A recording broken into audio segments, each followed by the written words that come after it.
Tyler Todt, welcome to the show. What is up, brother? Great to see you, Brent. We've connected probably 7,000 times on X. Nice to Roughly. connect here now, man. Good to see you virtually, man. How's life?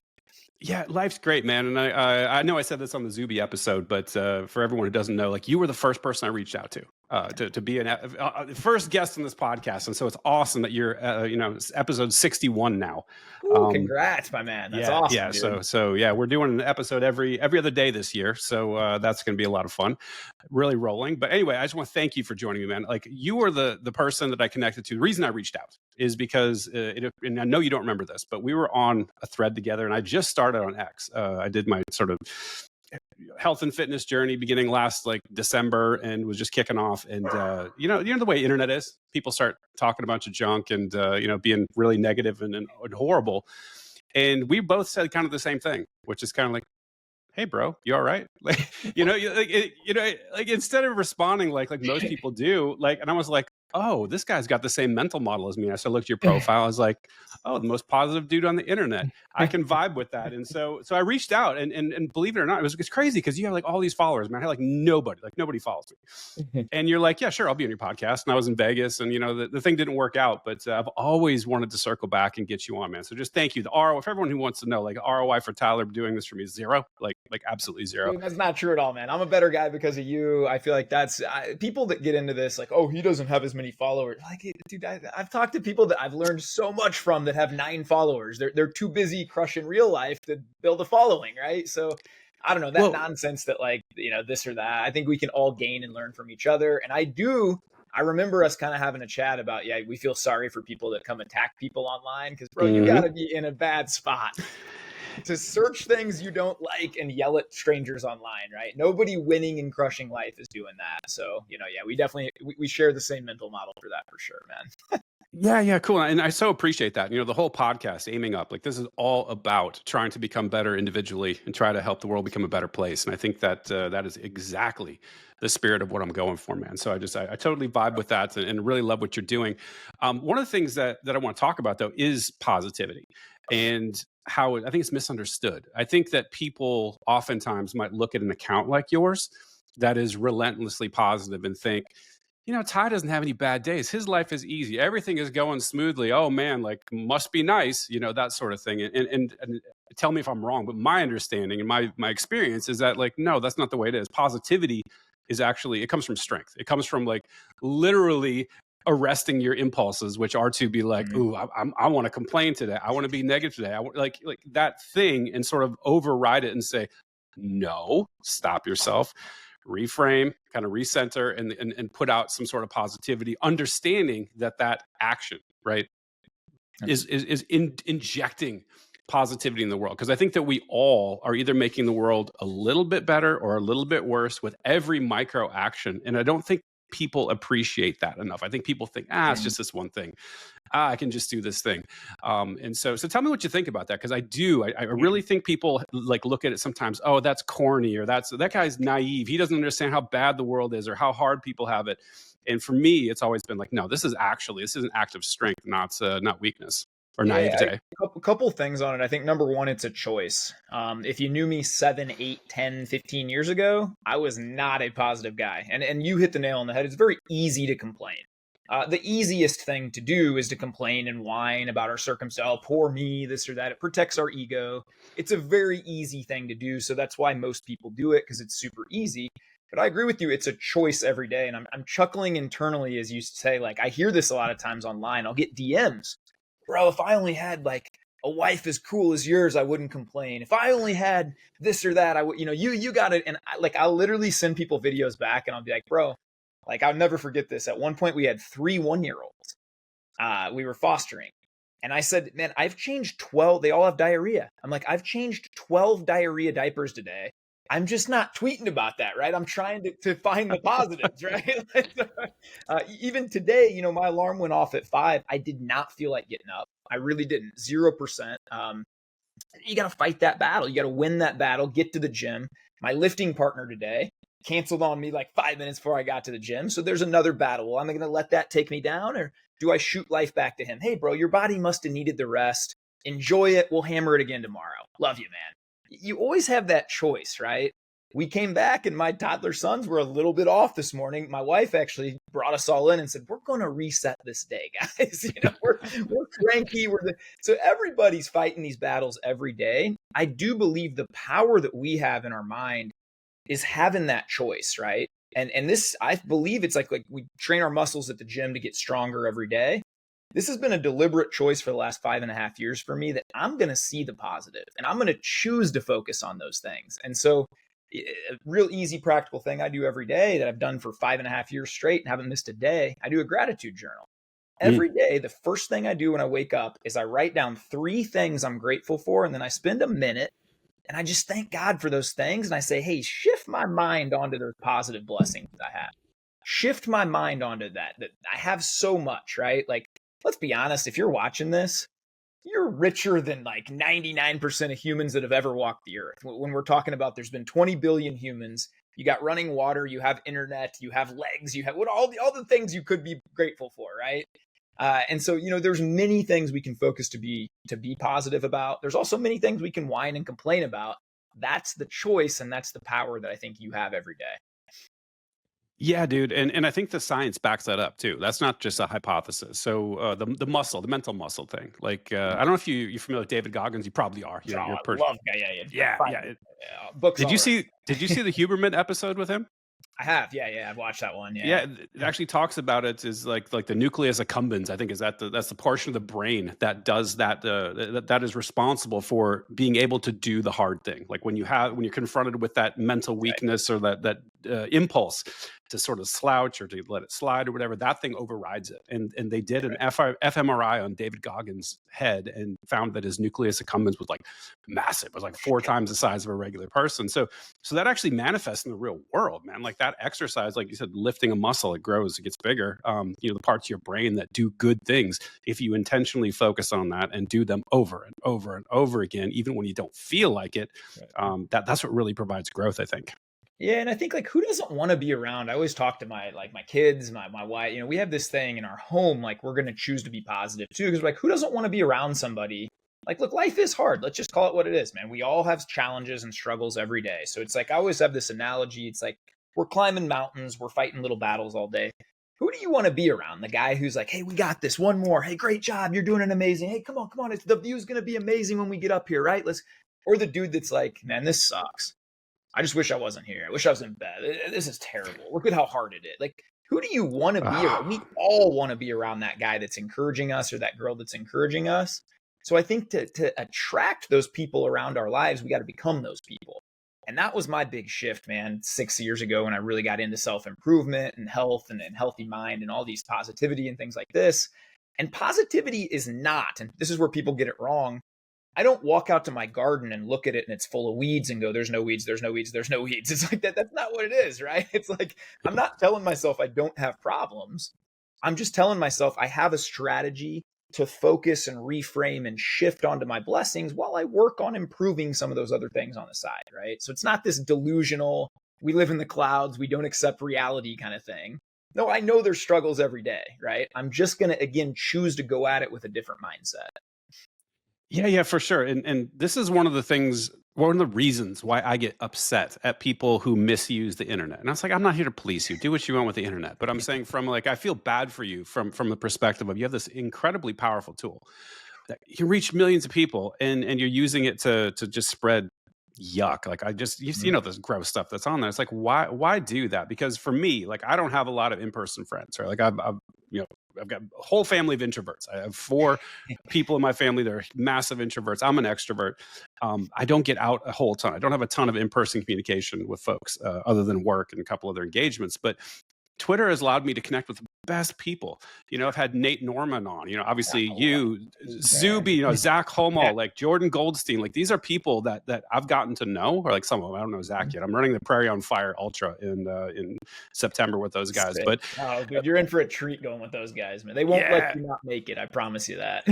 Yeah, totally. But the point is like why do this stupid shit when literally like all these great people that have made me so much of a better person and are out there just spreading positivity and good stuff. stuff. Like, why would you misuse the internet that way? It just doesn't make any sense, even from a purely selfish standpoint. Forget the society, forget making the world a better place, but just making your life better. Like, why would you not want to be around people? Because I see Nate like come across like those 1 minute things, and I'm just like, hell yeah. Like sometimes I feel, baby. yeah. I'm like, man, this dude is just awesome. I just love being around people like that. And I think you're right. Like, people generally love being around that guy. But I will tell you this, some people don't, right? Oh, Because yeah. I think people that are genuinely that way, like you said, like super positive, super focused, super, encouraging people. If somebody's made that decision that they're not going to do that, that is annoying to them. Yeah. That's I think that's sort of it's almost like the drunk has his drunk friends and goes to Right. rehab. And then his friends start giving him a bunch of crap, like, "Hey, man, like you don't drink with us anymore." It's almost like that. Seeing somebody improve when you've decided that you're going to stay in that state is kind of is convicting, right? Like, you're kind of like, oh man, like you're, and then people start bringing the knives out. And I think I've seen some vicious attacks against you lately. Where I'm reading through Twitter, and I'm like, what is wrong with people, man? Yeah, I just try and tell them like have a great day and try and be kind back, but it makes no sense to me. And you can put a tweet out that's just as simple as like, hey man, the sun's shining, hit a little walk today, do something positive for yourself, or send an encouraging note to a loved one, and you can get the most vile things back. But I always joke, and this is where I come from, a big place of empathy, and I think where a lot of my models come from is I was in a really, really low place when I was like 26 through 28. Just went through it to the point where I'm really honest, man. I woke up most days thinking, I hope I don't wake up tomorrow. It was that bad. I was drinking 6 days a week, popping pills like Skittles, just not good. And I remember actually my brother-in-law, who I think so highly of, he's one of the best men I know. I would even look at a guy like that and he might give me advice or give me a book to read. And I would think, must be nice, Eric. You got this financial freedom, you got this. And like, little did I know the guy worked his butt off to get everything he had, right? It wasn't like it was handed to him. But it was a way of protecting my ego when I was really low. And it was just him. It was a preacher, Eddie. It was a friend named Colby inviting me to the gym. It was a lot of people that stayed with me and kind of just extended that hand down to me and brought me up with them. And so I always think when I get these negative attacks or I get this, maybe these people just need one kind word to them. Maybe they just need to see that people out there we're not against you, man. We want you to we can all win. My win isn't your loss. We can all win, And maybe if you just give them that kind word back, it'll do what it did to me a couple years ago. Because to be honest, I always joke, I would have hated myself 12 years ago. If you warp me back to where the guy I am now, my 12-year-old version ago would have said, I hate this guy. He's full of it. So I can understand where people are coming from a lot. And I just try and meet people where they are with some kindness. And, the student's got to be ready. And then the teacher appears. I've seen that time and time again. You can't make people do it. Everybody has to sort of hit their rock bottom. I had to hit my rock bottom before I decided I'm going to change my life, no matter what it takes. I got to hire mentors. It was Zach Comwell. I paid him to teach me and train me a lot. I'm going to do whatever I have to do to get out of this spot in my life. And everybody has to hit their spot. I feel like you can't make them do it, but you can be kind on the way. Yeah, you can. But what's interesting, man, is like, and by the way, please don't take this the wrong way, but I've watched you and I see sometimes it gets to you. I see some of your response. I mean, I'm like, yeah, shocker, you're human, right? But that is the stuff that makes me legitimately sad. When I see, some of these like really vicious attacks and I see you try real hard to like do that thing. It's like, hey man, I know you're hurting. I know this it isn't, but at some point you take it personal. Like how do you get through that, man? Because you're so public, and this is what scares me about being public. Is that like, especially once you start getting a bunch of people, a bunch of followers, a bunch of eyeballs, you get the extra scrutiny. It's like every time you slip up even a little bit, there's probably a bunch of people just waiting to pounce on you. That's gotta be tough, right? Bro, I got guys that follow me that literally have posted under there, I can't wait till you start drinking again and become an alcoholic. I can't wait until the day that you cheat on your wife and she leaves you. I literally have people like tweeting, and I'm like, I just don't want that in my headspace. But I'd say the time it gets to me, man, to be very honest, is when it's about my family. That's the hardest part. I probably haven't solved that yet, and I do just block most of them. But I adopted 2 sons that don't look like me. My wife and I did, and I'll get hate from that sometimes. And I just don't it's hard for me. I can meet people where they are when they're hurting, but to see a child online who's just smiling and laughing with his dad and having a great day, and you're going to come on and call him the N-word and yell and make, like, I just, for that, I even talking about it, it makes me want to punch you in the face, So that is a hard part where a lot of times I just got to take a deep breath. Sometimes I'll just quote tweet him and be like, I hope everybody knows that you're this racist. So let's put it out there. Yeah, yeah. And maybe that's not the best way to handle it, but that is a line for me. I don't, dude. People make fun of my haircut. My wife cuts my hair. We save a lot of money because she cuts it, right? I don't care. They make fun of Dude, that. dude, you still got hair, so you're one up on me, man. Like, I mean, I get made fun of, everything and anything. Even when I post a gym picture, it's like, you're not that fit. Your legs are skinny. You're are you? And then other guys, are you on steroids? You're a cheater. Like, you get it from every direction. That stuff never bothers me.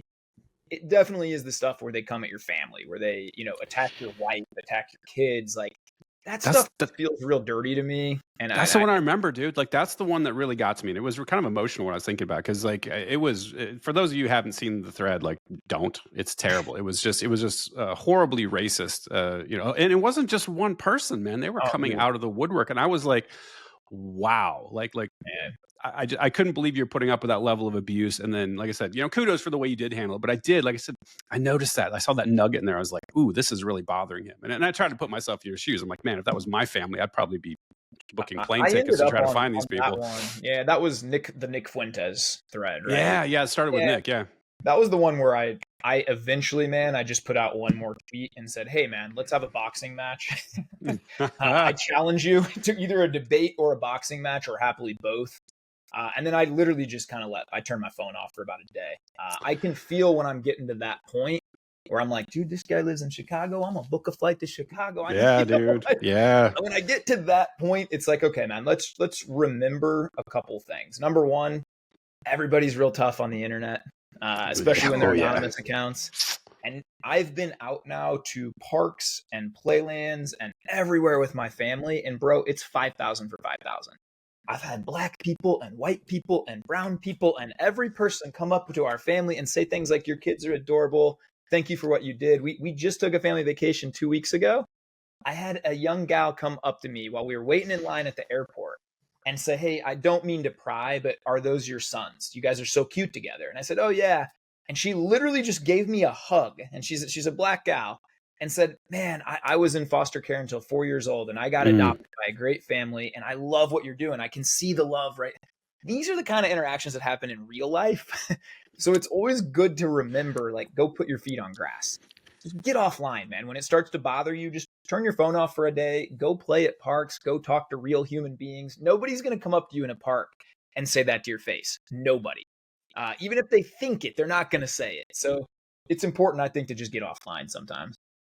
Yeah, totally. It's very weird, man, watching how different human beings communicate on social media than they do in real life. I watch so intently, and I'm like, nobody talks to each other this way. And you really wonder, man, because, like I said, there's power in social media. Like we've got access to tons of information. We're connected to all these amazing people around the world. But the negatives, oh my Lord, like watching just the way people talk to each other. And I don't know what to make of it, man, because it feels like, man, is this even, are we worse off? Like, I agree with you. Like, we're probably in the best time it's ever been to be a human being. Right? We're in, like, the pinnacle of civilization, but it feels like it's decaying, man. Like just this caustic nature of the way people are talking to each other. It's definitely doing damage. I know that people legitimately, like, kill themselves, and, like, there's all sorts of stuff that happens. And I think people don't often realize what jeopardy they might be putting somebody in, because you don't know somebody's emotional state. You don't know if this is the thing that you say, the thing that you think is just, like I said, that micro thing that, oh, I'm just going to say this snarky thing, might be the thing that puts somebody over the edge. And like it happens every day, maybe not every day, but it happens frequently, and people just don't even consider, like, what the ramifications. What are they getting out of that is what I don't really understand. Like, why are you clicking on a picture or a quote of somebody else and just completely tearing it down? Like, I ask people that a lot. I'm like, do you feel better?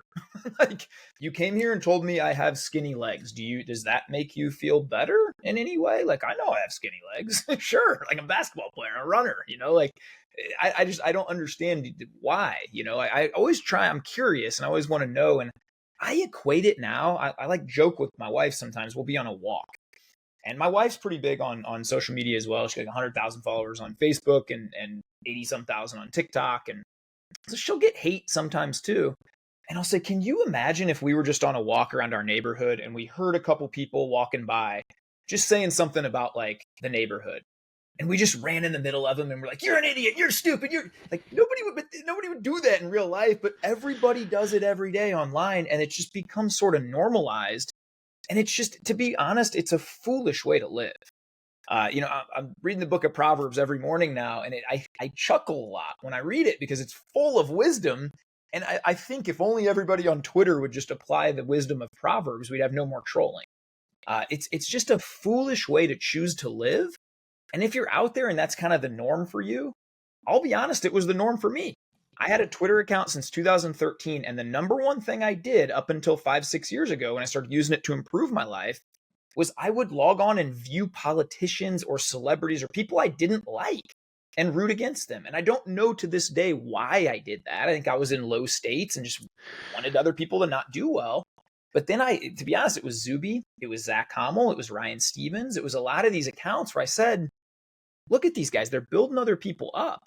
I can just look at Zuby. You'll share his mental models with you and you can write them down and you can practice and you can apply them. It's amazing. Ryan Stevens giving you tips on how to be a better dad. How amazing is this, man? And dude, to this day, I've 10x'd because of Twitter. Just some of the people I follow and what they share and principles that have just worked for us. And what a gift that is. And I tell my 9.5-year-old daughter this all the time, and I believe it with everything in me. As technology is not going away anymore. It's not. It's just going to continue to be more and more a part of our lives, probably until Elon tries to put a chip in the back of everybody's head in 20 years or whatever's going to happen. That'll never happen. What are you talking about? It would never happen to me either, but I don't know. It just seems like we're not going to go back, right? And so I've told my daughter the biggest differential between successful and unsuccessful in the future is how you use the internet. How you use social. Do you log on and do you tear down? Do you mindlessly scroll? Do you watch videos for 6 hours and not get enough sleep? Or do you log on? Do you log on for a couple hours a day and get better? And you can learn from the best people in the world and the smartest people in the world. You can learn. There's endless knowledge if you're willing to go on there and use it correctly. And I really think, man, that's the differentiator. And I think for every parent out there, start young. I've been preaching this to my daughter since 8. I show my daughter a lot. Hey, here's what daddy's working on. Daddy's built communities of people that we're all getting better together. You can find people that are like, you can learn about money. You can learn about, my daughter's got an IRA set up because I saw some dude on Twitter talking about set up an IRA for your kids, like it's amazing the tools and resources if you use it correctly. Yeah, totally. And so I see you putting a lot of content out with your kids, and that's awesome. And frankly, I'm jealous, right? Because I was one of those people that had a really rough childhood, didn't have a dad around, had an abusive stepdad when my mom finally did get remarried. I just didn't have that. And so I see that and I'm like, man, what a step up you're giving these kids, man. Like that's really awesome. So did you have the good childhood, or did you have something other? No, man, I'm so blessed. So my father, I don't think he'd mind me saying this now, but they're just 48 years of marriage. But my mom, they got pregnant right after high school. My dad had a very, very bad childhood, like the worst you could probably imagine. And then, he marries my mom at 18 and a half. They get pregnant at 19. Things are not good. Then they get pregnant with me a few years later. And my dad actually cheats on my mom. He's an alcoholic. His dad was, a war hero, but had some drinking problems too. And so, my dad was repeating a lot of those patterns. And it wasn't good. But by the time I was born, my dad basically came back to my mom and said, I'm messing up everything good in my life. I'm going to quit drinking. And he made one choice at 26, I believe he was, or 25. He didn't have a sip of alcohol for the next 30 years. And he'll say to this day, I traded my alcohol addiction for a fitness addiction. He started running marathons. He started lifting weights. He coached me at baseball, basketball, soccer, cross country, everything. So I literally had the greatest childhood. And I'm so grateful to my dad because he was the guy that was that stopper. He said, the generational thing is going to end right here. And man, you asked me about what my childhood was like. I came home from school and I played with my dad. for like Mm. like until the sun went down, and almost to like my mom being like, he needs to do homework, and my dad's like, nah, we're playing baseball. Like it was literally the most fun childhood, and so I honor my dad in that. The day that I quit my job and was able to fire the bank and work on my own and be home so much more with the kids, I called my dad and said, I'm continuing your legacy, and I'm so Mm. grateful for what you did. And so, man, I had the best example of that. And I just, my mom as well, saint of a human being, to take my dad back after that and restore the family. And now my mom and dad are teaching marriage classes now and counseling young people. My dad leads an addiction class at our church and helps people. They're just salt of the earth, the greatest human beings I think to ever walk the planet. And so my I feel so blessed. And it's like me and my wife, she had a great example too. Her family, awesome. My in-laws are fantastic human beings, great grandparents to our kids. And so we've been blessed. And so we look at it as, well, this is our opportunity. And the reason we started to talk about fostering and adopting is, well, how do we change the world? Well, we've been so blessed. Let's extend a hand to a couple kids, or as many as we can help, and change there. Let's be that stopper like my dad was, and say, no, man, their generational thing is going to end here. They're going to have every opportunity, all the love, all the encouragement, all these things. And so, yeah, man, I could ramble hours about my dad and my mom, but just, I literally I don't think you'd have a better childhood, to be honest. That's awesome, dude. Congrats, because I think that's a huge, huge step up. Not like it's perfect, and not like there's not opportunities to mess up your own life. I've seen plenty of people maybe get complacent having great parents, and then usually it's a prodigal son story, though. Usually you see them kind of launch, they get sucked into some stuff, and then they sort of pull out. I've seen that time and time again. But yeah, definitely jealous. I see you playing with your kids online. Part of me is always like, man, I wish I had that when I was growing up. That would really be great. So luckily, I've had my own family. I was able to do that myself. But it's certainly hard, right? When you're trying to do the right things as a parent, when you haven't had that model, like you actually had a really bad model. That's a difficult thing to sort out. And the other thing that's difficult, and this might be appropriate for you having foster children, is that are you familiar with the concept of epigenetics? I'm not. So it's really interesting, man. Like this is super powerful, and I think this is. I think you're a religious person, a believer, whatever. I'm not, just straight up. I'll tell you that, but I'll tell you the science aligns with what's in the Bible, because there's this concept of generational curses that's in the Yeah. Bible, and that really, if you want to look at that, I'm not saying this is 100% accurate, but it definitely aligns with the concept of epigenetics. Epigenetics, generally speaking, are like, you have your genome, right? Your DNA, right? It's just a series of a bunch of different chemicals, right? And there's switches on them. People like to think their DNA is static. It's not static. And so it has a bunch of different programs. And so one of the most famous ones is like the R versus K sexual selection, right? So human beings have had to reproduce across millennia, right, with a bunch of different environments. And you actually have two different coded epigenetic pathways. One is for R, which I always like to remember as rabbits, right? So basically it's spray and pray. It's frogs. It's like get as many copies as you can and hope some of them survive, because you are in a very dangerous environment, and most of your kids probably aren't going to survive anyway. And so for human beings, oftentimes you look at it like the sort of the stripper trope, which is like you got daddy issues and a bad childhood, you become a stripper and become promiscuous and that sort of thing. That's really because that switch gets turned on, right? That's your program. That's your reproduction program. The other one is K, which is more like wolves, which is like you have one or two offspring, put a whole bunch of investment, and that's for times when things are stable, things are mostly safe, and you can sort of do that strategy, right? So that's just one example, but there's a million that are in there, right? And so you have these environmental factors that turn off and on these epigenetic factors. What's interesting about it is that they're actually passed down genetically, and the biggest piece of literature around this has to do with the Jews from World War II, Holocaust survivors.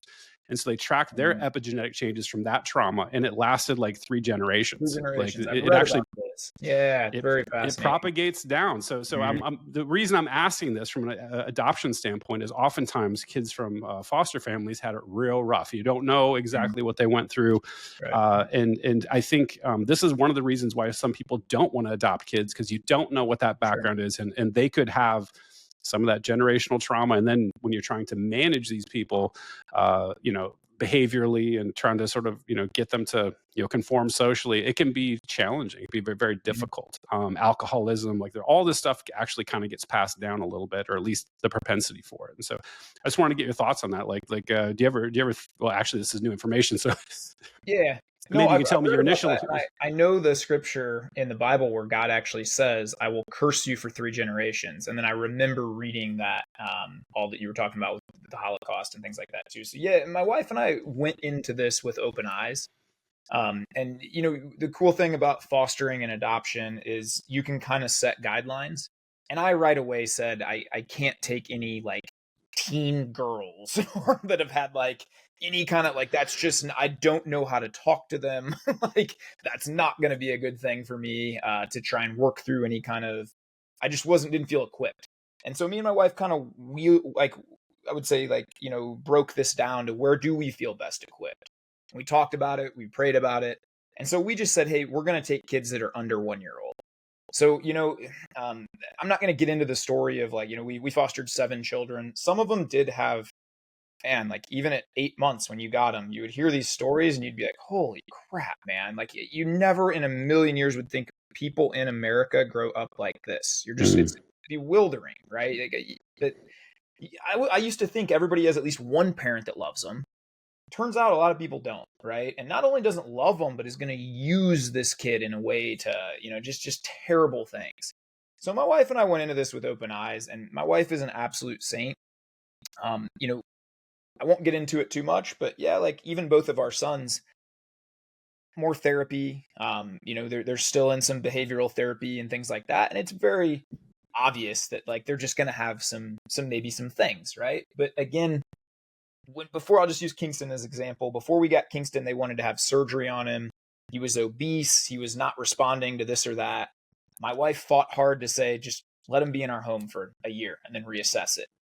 I mean, dude, if you look at this kid today, man, he's 4.5. He's really doesn't need any services. He's just thriving in every area. He's healthy, eats great, exercises great. He's just like a great kid, like lights up every room he's in. So I do think, man, it's this sort of, I'm with you 100%. Maybe this is my delusion, but I believe that if you give every kid from a young age, and so we've had both our boys since they were 3 months old, and they did experience trauma up until 3 months, 100%. But man, since 3 months on, they've had nothing but a super safe environment. Right the day we got them both, man, they probably spent half their waking hours outside, just playing, or even before they could walk, man, I'd wheel them down to the park. We'd get out a blanket. We'd sit there, look at the bird, look at the tree. They just had the loving environment, 4 grandparents that love on them like crazy. And I don't know, man, maybe again, I'm delusional, but I believe if you gave every kid that opportunity, a vast majority are going to come out way, way ahead. And like the question was posed on Twitter, like if you could go back in time, would you kill Adolf Hitler as a baby? And I'm like, no, I'd probably like try and love him, like, give him an environment that he didn't end up hating people, and like maybe introduce him to some Jewish people that are cool, and like learn that they're not the enemy. And like, I bet you if we did that, he wouldn't have ended up in the same way, right? And I don't think that's 100%, but I do think, man, the best we can do, and you kind of mentioned the prodigal son thing, and I see that a lot too. I don't think that if you just raise kids, there's no problems and everything is great. With your own biological children, you can still have issues. You can still have these things. Adoption adds another level of trauma. I definitely agree with that. I've even read that there's research that it never goes away for kids, that when they're separated from their mom, there's something inside them that they spent 9 months in this woman, and they had this bond, and now it's broken, and they'll probably never fully understand that, right? And so there's going to be some trauma, but I just believe, man, we can overcome so much of that. And maybe we can only get to 90%, and that 10% is going to go with them the rest of their life, and they're going to need some more therapy as they get older to process through that, or whatever that might be. But man, so far they're 4.5, and I've just seen from an environment of love, environment of support, encouragement, getting them all the services they need, all these things, man, it's night and day. From some of the other kids we fostered that came in at 5 from a lot of abuse, and you couldn't, it almost seemed like, I don't want to say too late, but man, you need to invest a lot more time into them. Or we got our boys at a few months old.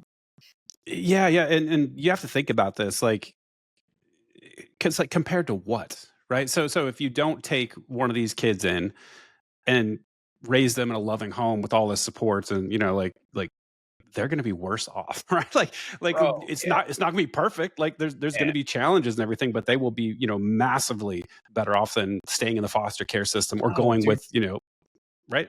Yeah, it's actually, this is a terrifying number. And when my wife asked me if I wanted to foster and adopt first, I said no. I was trying to like build a business and get out of corporate. I was like, I'm too busy. No. And then this stat made me do it.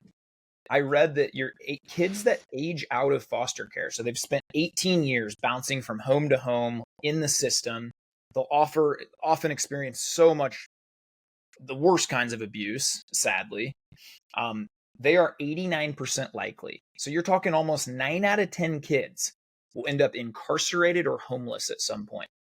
And I'm just Wow. like, man, Wow. like, that is so brutal. And as a society, then, like I've always told my wife, I was president, man. One of the first things I do is like, let's get initiatives to get, like, let's have no more foster homes. Like, let's get these kids in great loving homes. How do we incentivize that? How do we do that? Right? Because man, you'd almost end homelessness and you'd end some of these things, in prisons. And I don't know, 9 out of 10 almost end up in one of those states. And so I don't know the odds of if you put them in a loving home, how that ends up, but I'm guaranteeing you it's like, you know, It's not going to be worse. 90%. Right. It's not going to be worse. Yeah. Man, I want to talk to you about something, dude. Like, and just I've mentioned like I'm an atheist technically, right? Like Mhm. that's agnostic is correct. I mean, atheist. Let me define terms. Let's start there. Sorry, before Yeah. I go into this. But like I was atheist actually just going to correct that because I don't think anyone's an atheist. well, I disagree. So I think here's where tell me where I'm wrong or where it's we have a difference of view on definitions. But atheism, in my view, is just a disbelief in other people's claims about the existence of a god, right? It's like for example, and I know you've heard this argument a million times, which is like, well, you're an atheist about like all 7,000 other gods that have ever existed Sure. except one, right? And so we're Yeah, in the same boat. It's like I'm sure. just like one more, right? And I don't believe but I think the correct view is actually agnosticism, right? Which is, and I'm by the way, I'm a philosophy nerd. Sorry to I love hijack this this kind of talking. conversation, This is the best stuff. Yeah. but it's like okay, agnosticism generally is a claim that it's an unknowable question, right? So Yeah. it's like I can't know. That's from a philosophical standpoint. It's called epistemology. Like there's no epistemological way to validate. Right. There's no way to falsify whether a god exists or not. You can't test it empirically, Mhm. right? So we have to either be atheist or something else, right? You can be a theist, a deist, a pantheist. There's different belief structures, right? So you can both believe or not believe Mm. and remain agnostic. So tell me what's different about your mental model. So I want to make sure we're not talking past each other. Yeah, I think atheism to me is like I view it, maybe I'm wrong here, as more militant. I'm sure there's no God. And it's like, really? How do Mm, you went back 27 billion years? Like you really know 100%. And look, man, I'm a Christian. I follow Jesus. I will be the first to say faith is very personal. You should seek your own stuff. I can't sit here and tell you my way is exactly right. I can't. I can't go back 27 billion years and figure all these that I can't, right? So to me, that's atheism is being like, I'm 100% certain that there is no God. And it's like, really? Like how? Tell me. Like you know somebody that knows somebody. Agnostic to me is just a little bit better take on, hey, I don't know. The same way that like when I take a walk and there's an ant on the ground, he doesn't know what I'm thinking. He doesn't know all the things I go through this. I almost view God, maybe unpopular to say in Christian circles, but from that lens. I don't understand everything, man. I read the Bible. I've listened to probably 50,000 sermons over the last 6 years. I'm like addicted to it. Like I love learning and studying the life of Jesus. And I always tell people, even if you don't believe he's divine, that dude lived an awesome life. And if you want to meet like a snapback guy who is like a real man's man, you study his life. It's an amazing life. He changed the calendar, changed everything about our world. So start there, right? But man, yeah, I think it's just sort of arrogant for anyone to be like, yeah, my way is the only way and I know. And that's atheism to me, whereas agnostic is just a better take. Like, yeah, man, I can't really be sure. So that's where I land, you know? And I can respect that. And then I always say, well, you know, you're going to die. maybe think about it. And then wherever you fall, you're going to fall, but maybe start thinking about some of these bigger things, right? Because the upside downside is just like, if you really like, people ask me all the time, well, what if your way isn't right? And I'm like, oh, there's a possibility for that, right? And I'm like, well, I'm in a really healthy marriage. We follow these principles that seem to do really well with finances. We follow all these things, and it sort of just leads to a more peaceful life. And so if I die and it's like a computer switch and that's it, I don't think I would ever look back, if you can, and be like, I should have been more hedonistic or like anything like that. Like that's, I've tried some of that stuff in my early 20s, and it just didn't. I don't know, man. I think we all have a big hole in our soul, and that doesn't fill it. That hedonistic lifestyle doesn't fill it. And so the downside to that is if somebody's like, I'm atheist and I reject all this, you should be really close to 100%, because that's a terrifying thought, right? And so even from that mental model, I think that's a hard thing. But look, I never ever preach at people. And when I was at my lowest point, I challenged one of the people that brought me back was a preacher, Eddie Lowen, and I love this guy. And I told him, I don't think there's a God. And he said, that's okay. Like, let's go grab coffee. It wasn't like, oh, you're off the team, So Right, I'm friends with Jewish people, atheists, with everybody, and like, be nice to me, I'll be nice to you. I don't really, I don't want to say don't care, but I think it's very personal. And you should just explore. And Eddie challenged me. He said, you're a really smart guy. I was a professional poker player and very analytical. He said, study it. And I took him up on that, and I did. And I read books from atheists. Why do I think the Big Bang is real? Why do I think that God can't exist? And then I read books from other people, Lee Strobel's Case for Christ. And I read some of these other things, and I made a purely logical conclusion, to be honest, just based on like stats. All this, the complexity of one cell, and we have trillions working in unison, the complexity of the sun, where like the earth rotating, like just the complexity of it all has to have an intelligent designer. I don't know if that's like, some people pray to a different God by a different name. I think we're all kind of saying the same thing. It's an intelligent designer that made all this happen. I don't tend to have all the answers to everything, but I started there and just said, from a very logical perspective, I think it makes sense that like you never have nothing that becomes orderly in something. And then where did even the nothing come from? It just doesn't make sense to me. I couldn't logically get that. And I know the other way. Well, where did God come from? I don't know. Like I think both of these arguments are really hard. It's more, where can you settle, and just keep reading and keep studying is always my thing to people. I might believe something a little slightly different in my faith a couple years down the road as I keep learning and keep studying and things like that. That's why I never say, some of these people get caught up in these rules. If you don't pray this way or that way. And we love our teams, don't we? We love our teams. It's very tribal, right? And I don't understand that, right? Yeah, dude. So you said a lot there. So let me back up just a little bit. So I think the first thing is there's actually a philosophical category called strong atheism. That's what you're referencing. That's okay. the claim that there can be no God. It's impossible for any God to exist, right? And I don't subscribe to that, and I don't believe most atheists subscribe to that. I really don't. Although you may have encountered a bunch of really horrible Reddit atheists. Those people are terrible, and they don't really represent the community at large. I think most of the time, folks are a little bit more sophisticated than that. So that aside, that's a cool way to look at things. And I will say this: I've been on the full trajectory. So I started off like hyper Catholic, like literally came from like one of the most Catholic families in the world. I had like, my mom's cousin was a Jesuit in the Vatican, and I had like my grandfather's brother was a bishop of the state of South Dakota. It was like one step below cardinal, right? Like really, really hyper Catholic. And I did the Protestant thing for a while. Then I became an atheist. Then I became a horrible Reddit atheist for a little bit. That didn't last too long. Thankfully, I didn't. Sorry, world, for things I've said. And now I'm sort of back into this situation where I'm vibing with a lot of what you're saying. So I'm looking at things from a utilitarian perspective, and it definitely seems that Nietzsche was correct, right? When he said, hey, God is dead. And that's like, a lot of people like to tout that, like, oh, celebratory. It's not celebratory. Like, he was actually warning everyone about what was to come in the 20th century. And his prediction came true, which is like, when you rip down that structure, that faith, that the sort of crystallizing team thing we talked about, we're all, we have this sort of God that we're all sort of vibing with, and the biblical text that we all sort of rally around, it's functional. And when you rip it down and replace it with nothing, you end up with nihilism and hedonism and societal decay, which I think we really saw. Like, we saw a huge decline, and it feels to me like we're on the rebound, right? Like, it feels like there was this lack of religiosity or belief in God or spirituality, whatever you want to call it. It was just this sort of dark ages for the last, I don't know, maybe 15, 20 years.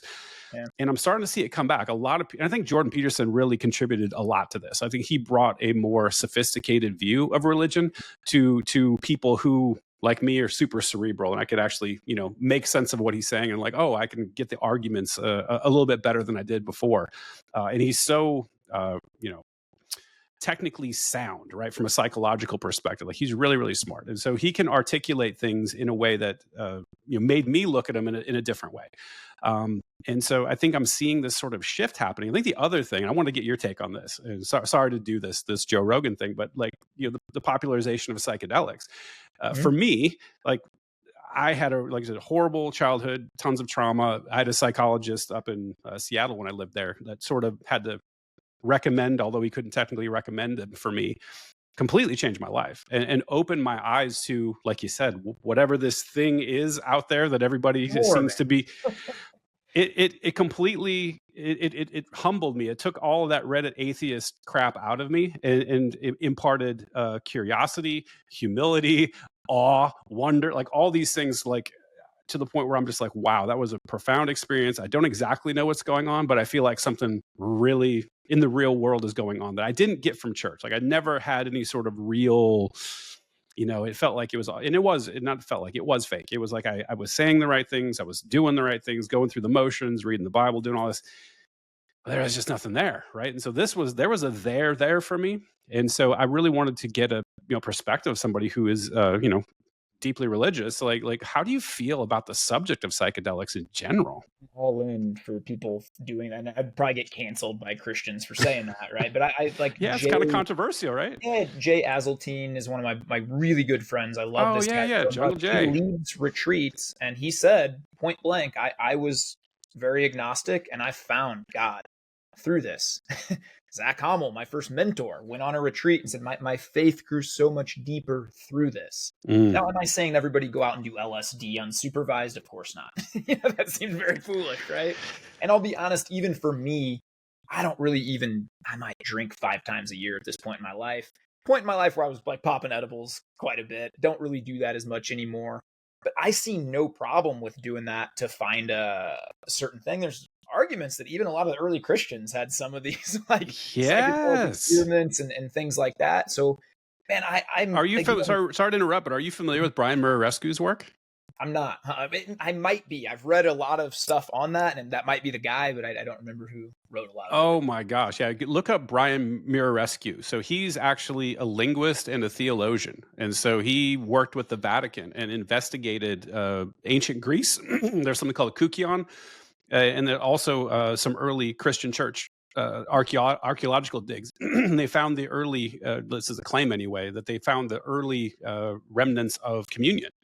And that communion was this, they call it mixed wine, right? So basically it's been spiked with what's called ergotine.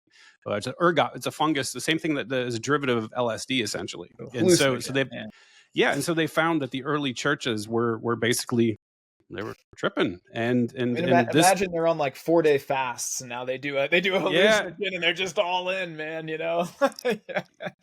So for me, like, I'm really glad that you have this sort of sophisticated view, because I think there's a lot of, or like my experience anyway. It's been a while since I've been in the church.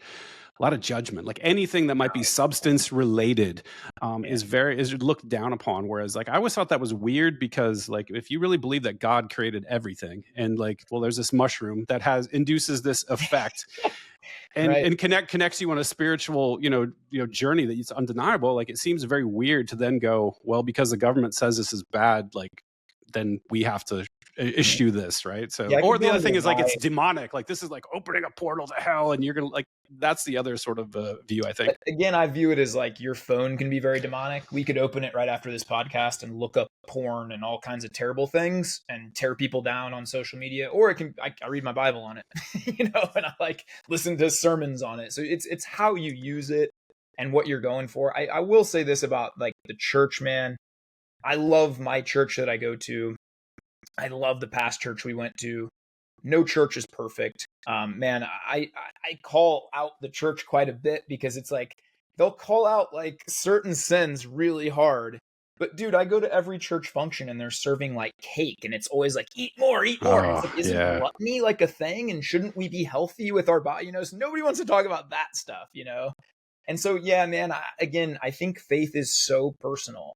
And look, I'll just be really honest, man. When I first moved out here to Vegas, and this is when I first got my self-improvement journey, I was about a year in. So this is like maybe 5.5 years ago. I ordered an edible and I hadn't smoked pot in a couple of years. And it was like a 30 or 40 milligram cookie. And I Oh ate my, the whole thing, bro. And I I wow. was like out I'm of my mind. sorry. Right?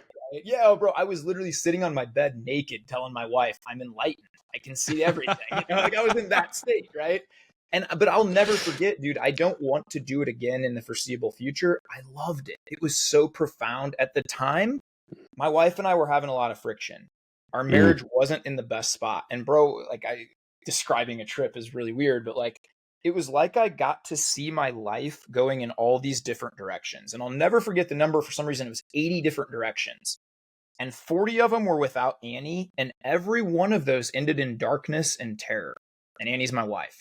And the other 40, even when bad things would happen on our journey, it always ended in this beautiful garden and bliss.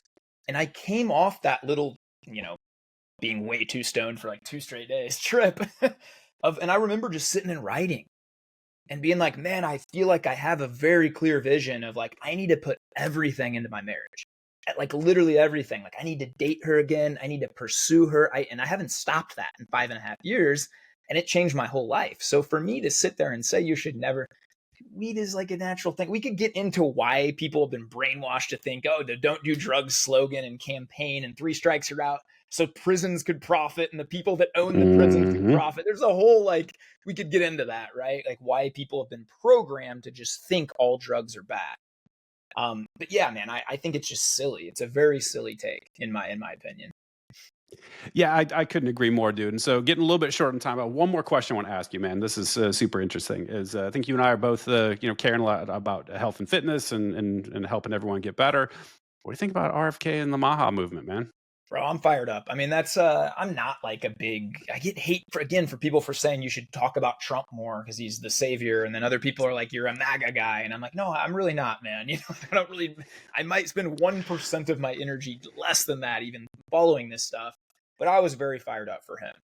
I was very fired up for him to get in. I think we've already seen some good things, removing red dyes from food.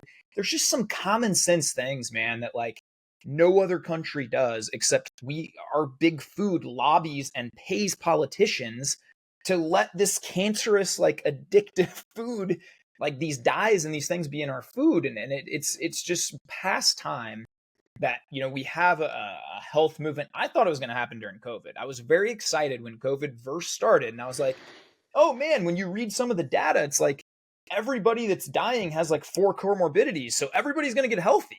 And dude, they Nope. went the other direction. They're like, pump this experimental thing in you and we'll give you donuts, Just like, I couldn't believe it. But it seems again, like you had alluded to earlier, we kind of went through this dark ages period. And now some people are waking up and they're like, again, there's no downside to being healthy. There's no downside to eating real food and moving your body and feeling better. And I think the average American they're overworked, stressed, eat crappy food, don't sleep enough, addicted to devices, all these. And it's like, no, man, that's not you. You shouldn't wake up feeling crappy and feel like you never have energy. And like, there's just better ways to live. And so, RFK, if you look at a picture of the last health secretary, it's Mm. laughable, man. And I'm not going to make fun of people, but like, come on, man. Like, I can't be a fitness coach and weigh 380 pounds, right? Like, nobody's going to take me serious. And so, I'm glad to see a dude in there that's like 60 and jacked and like lifts and like lives the message. And I think there is a big thing with top down leadership, right? That's why you see sports teams that are great, the best player lives it. Kobe Bryant, the Lakers are great because he's in the gym at 4 a.m. and he's bringing other people with him. And so this top-down movement, I think, can be a really big thing for America. But I will say the last thing is what it always comes down to is personal choice. Yeah, And there you whether they go. ban all the food or they don't or whatever, you're still going to be able to wake up every day and you have full control of what you put in your body, full control of if you get up and take walks, if you hit the gym, if you hit the sauna, if you do the healthy thing. Everybody knows the things to do, and it's going to come down to personal choice. So we can make it easier for people to not make poor choices, but it's always going to come back to that personal choice, man. Yeah, brother, that's a good place to end it because one of the things I keep telling people is you don't have to wait for the government, man. Like you could just do this tomorrow. You could just eat real whole foods tomorrow. You can move your body. Even these I things called apples and steaks and Yeah, eggs, you I can just promise you're allowed. You're allowed. That's Go ahead and right. do it. So, all right, brother. Hey, thank you so much, man. Dude, Thank you man, so much can for we this make a deal to investment in do this time. again? Because I'd actually Yeah, love to dive into some deeper. Maybe if you'll come on my podcast, man, I'd love to have yeah, you and even just dive into some of these deeper topics of like the psychedelics. Like fascinates me, and I don't know a ton about it, and even the agnostic. I love all that talk, and I'm always one to say like I'm not an expert, but I like talking to smart people about it because we generally learn from each other and make points, and I think that's great. So I'd yeah. love to do this more, man. Absolutely, absolutely. And also, one last thing, dude. Like, I really want, and maybe just DM me this. Think about it. But I have Dr. Lawrence Krauss coming into Nashville like in a couple of weeks, mid Feb.